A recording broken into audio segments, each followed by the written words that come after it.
Hey guys, welcome back to our channel How To Tutorials. In this video, I'm going to be showing you how to download and install the GroupMe app on iPhone. Firstly, to do so, go to your app store. Once you open your app store, then tap on the search icon on the bottom right corner of your screen. Then, on the search box, search for GroupMe and then tap on search. Once it loads, then tap on the GroupMe app. Then, to download, tap on the Get icon. Now the App Store asks for your permission. You may tap on Install to proceed. Once you do so, you will have to enter your Apple ID password. Once you enter your password, you may tap on Sign In to proceed. While the app is getting downloaded, I would like to tell you more about this app.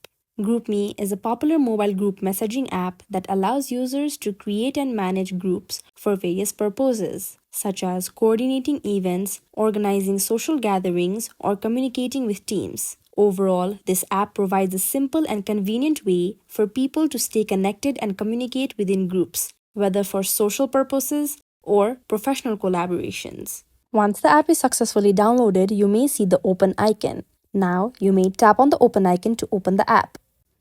This is how you may easily download or install the GroupMe app on iPhone. If you find this video helpful, kindly like, share, and subscribe, and do not forget to leave a comment down below. Thanks for watching.